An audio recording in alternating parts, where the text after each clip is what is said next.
Eu quero sol neste jardim. Sempre que eu tô com essa música na cabeça. E aí, pessoal, beleza? Vamos falar do livro O Homem e seus Símbolos.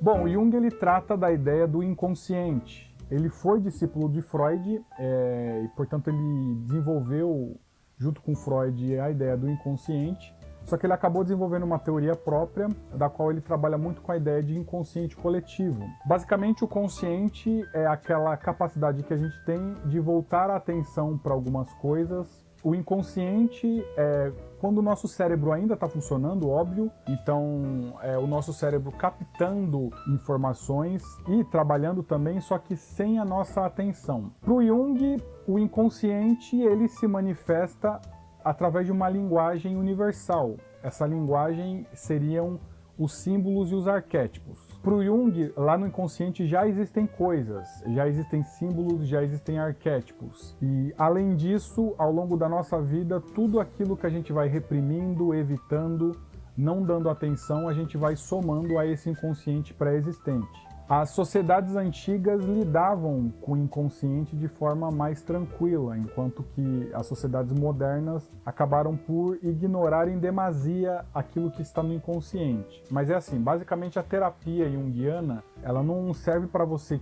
descobrir o que tem no seu inconsciente e sair manifestando ele de qualquer forma.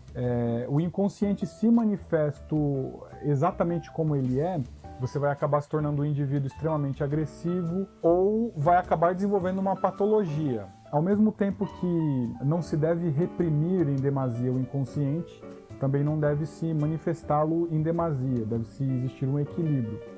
O consciente é uma coisa importante, é uma ferramenta, uma instância importante no ser humano. É graças ao consciente, a nossa capacidade de reprimir alguns instintos, é graças a isso que a gente vive em sociedade. Então, na terapia junguiana, deve-se buscar entender o que cada indivíduo possui na formação do seu inconsciente e buscar incorporar algumas coisas no cotidiano, no dia a dia. É claro, sem exagero. Primeiro, a gente precisa entender a diferença entre signo, símbolo e arquétipo. Eu vou dar um exemplo aqui para vocês entenderem. Uma cruz pode ser considerada um signo. A indicação de que essa cruz está conectada com a morte e ressurreição de Cristo. Isso é um símbolo cristão. Só que se a gente for mais fundo e extrair significados mais profundos e universais, a gente vai chegar na ideia de arquétipo. Nesse exemplo que eu dei, a gente pode extrair a ideia de morte e ressurreição, o ciclo infinito de morte e vida. Isso é um arquétipo. Os arquétipos eles possuem uma simbologia universalmente reconhecida. Ao mesmo tempo em que a gente reconhece determinadas mensagens dos arquétipos, existe neles um elemento turvo, que é meio incompreensível. Então os arquétipos, eles, ao mesmo tempo que eles apresentam uma mensagem que, mais uma vez, é universalmente reconhecida, eles sempre apresentam também uma outra parte meio turva. Falando nisso, o Jung ele trabalha com alguns arquétipos, algumas ideias arquetípicas. Eu vou falar de alguns nesse vídeo aqui, tá? O primeiro é a sombra. A ideia da sombra traz justamente a visão de algo que a gente ilumina ou mostra socialmente, mostra para as pessoas e mostra para a gente mesmo, e só que isso ao mesmo tempo produz uma sombra, que é algo que a gente esconde. Na maioria das vezes a gente faz isso com elementos que estão na nossa psique, que são elementos que a gente quer esconder.